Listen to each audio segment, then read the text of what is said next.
నీ తండ్రిని నీ తల్లిని సన్మానించుము. నిర్గమకాండం 20:12. తండ్రి ప్రేమ కనబడదు, అది అర్థం కాదు. ప్రేమ, అనురాగాలు, ఆప్యాయతలు, అనుబంధాలు మధ్యతరగతి లేక బీదవారి మధ్యలోనే ఎక్కువగా కనిపిస్తుంటాయి.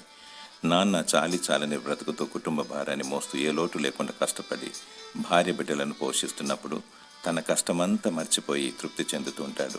కన్నబిడ్డలు ఇతరులకు సరిపోల్చుకుంటూ ప్రక్కింటి వారిని చూడు, వాళ్ళ డాడీ ఏ కొదువ లేకుండా పోషిస్తున్నాడు, వారికి కార్లు, బంగ్లాలు, ఆస్తి సంపద ఉన్నాయని తండ్రిని నిలదీస్తూ ఉంటారు. ధనం కన్నా మాదిరి ప్రాముఖ్యమైనది. కష్ట సుఖాలు ఎరిగిన వాడు ధన్యుడు. చాలాసార్లు నేను గొప్ప కుటుంబంలో పుట్టి ఉంటే ఎంత బాగుండును అని అనుకుంటూ ఉంటారు. ప్రేమను, త్యాగమును, అనుభవమును ఎన్ని కోట్లు ఇచ్చినా కొనలేవు. నీ తండ్రి నీకు ఆస్తిని ఇవ్వకపోవచ్చు, కానీ గొప్ప మాదిరిని ఇచ్చాడు. నీ తండ్రి ప్రేమ స్వచ్ఛమైన ప్రేమ, నిస్వార్థమైన ప్రేమ. దేవునికి కృతజ్ఞతాస్తుతులు చెల్లించుము. దేవుడు నిన్ను దీవిస్తాడు. దేవుడు నీకు దీర్ఘాయుషును దయచేయునుగాక. ఆమేన్.